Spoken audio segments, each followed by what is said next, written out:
Will Breshad Perriman be cut?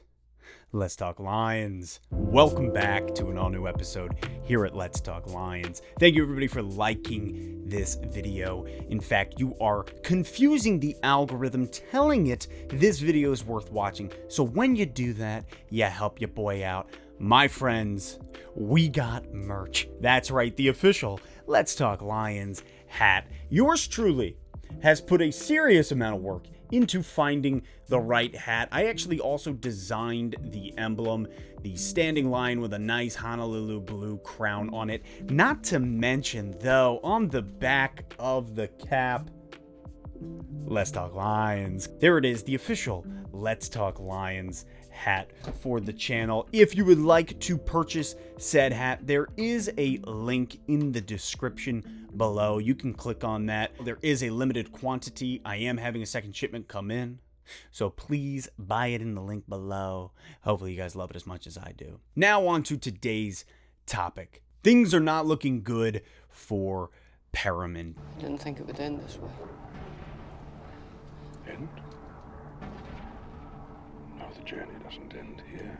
To be fair, though, they never really were looking good for Perriman ever since he entered the league back in 2015 as a first-round draft pick. Injuries have plagued the young man. He spent last year with the Jets, as you all know. When you look at his stats, he went 30 for 60, so at 50% reception percentage. He had a total of 505 yards, 3 TDs on the season. Not a great showing. However, with him coming to Detroit, one of the biggest things for me was his speed. He runs a 4.2 40. His separation is phenomenal. The guy is fast. And really looking at last year with the Jets, I was chalking up a lot of that season to have to do with Sam Darnold's performance. It was lackluster. So when looking at a guy like Breshad Perriman, all that he's been able to do hasn't been much. He had one really good stint with Tampa Bay. That was his most shining moment in his NFL career.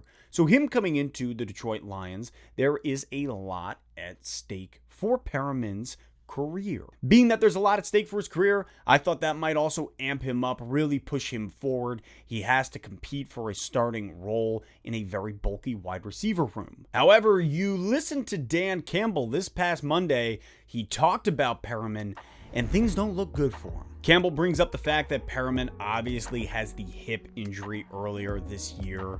He hasn't seen a lot of time in training camp or on the field in these preseason games, and with the time that he has had, just hasn't gotten it done.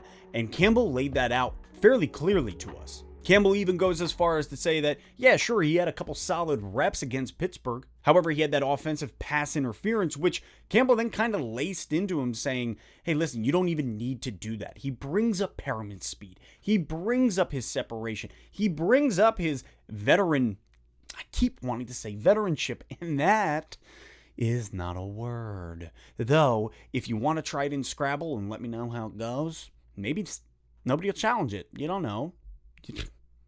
You don't know. It's just unacceptable. Something that he doesn't need to do. You look at Perriman's speed. You look at the separation he can cause. He doesn't need to do these things. And it felt like Campbell is really sort of prepping Perriman and all of us for him to be cut. You got to understand, the Lions got to cut 25, 30 guys over the course of the next week following this Indianapolis game.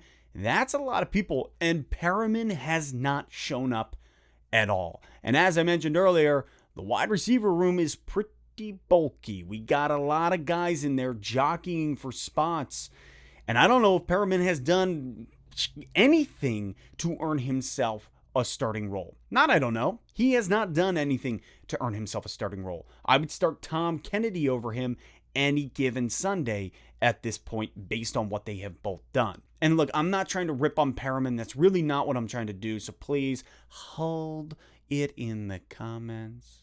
All I know is I'm not getting good vibes about Perriman from Campbell. The strange part is he was signed to a 1-year, $3 million deal, so cutting him hurts a little bit more. But as I said, 25, 30 plus guys gotta go, and Perriman will probably be one of them unless he shows up against Indianapolis this week unless he can take reps and he can get it done.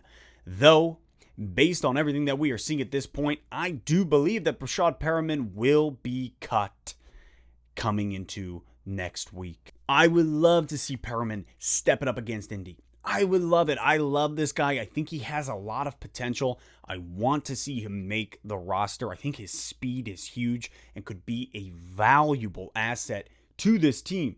That's it for today. Based on everything we've seen, I do believe Perriman gets the boot. How do you guys feel about Breshad Perriman? Are you like, get this guy out of here? I wish we got him out of here a while ago. Or are you more like, hey, let's give him another shot. Let's see what he could do. What do you guys think? Drop it in the comments. And again, for those of you who are interested, go ahead, buy yourself a Let's Talk Lions hat. I don't know. I had a good time making it. I think there's a lot of different YouTubers with Detroit Lions stuff. And to me, I wanted to do something more minimal, more fresh. You could tell by my background. I'm interested in that. I like to keep things simplistic. That's what we did here. Place the crown right on top of the beautiful English standing Lions, saying we're coming for you, NFC North. Maybe not in 2021. Probably not. Definitely not. 2022? Maybe. Probably lose out to Minnesota is my guess. 2023 Detroit Lions, NFC North champions. You, me, strolling down Woodward, wearing these bad boys, celebrating. Or you'll just wear your Lions gear because I don't care. Maybe nothing. Just,